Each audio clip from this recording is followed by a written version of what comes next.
DeWitt Scott here again for another edition of Moraine Reads. Today's book is The New Jim Crow, Mass Incarceration in the Age of Colorblindness by Michelle Alexander. One of the most popular and important books that has been written in the past 10 years, New York Times bestseller list. Michelle Alexander explains in The New Jim Crow that the disproportionate incarceration of black men for small or for nonviolent drug crimes has created a caste system.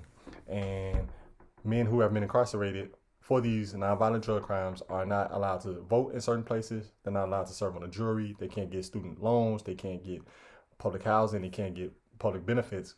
And because of that, what ends up happening is you create this second-class citizenship for these men. So the second-class citizens in America, then they're now behind, and this state of being behind, it sort of becomes intergenerational. And she explains it all in this book. It's thoroughly researched. It's a very popular book everyone knows about. But of course, there are other books that are just as good, I believe, that many people don't know about. One of which is a book entitled Black Robes and White Justice. The subtitle, Why Our Legal System Doesn't Work for Blacks.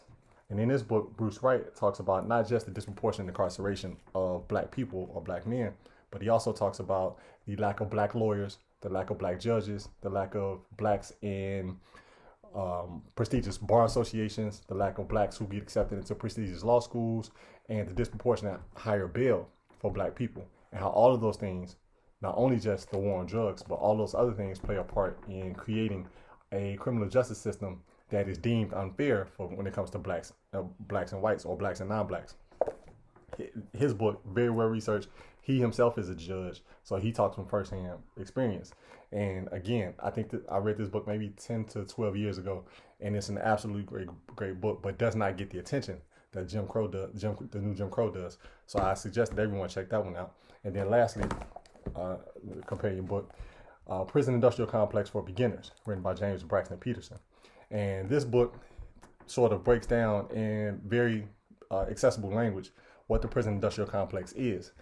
Prison industrial complex is a very hot term, a very popular term, but many people don't understand what those three words mean, prison industrial complex. James Braxton Peterson breaks it down from beginning to end, not just the laws, but what it means for the school to prison pipeline.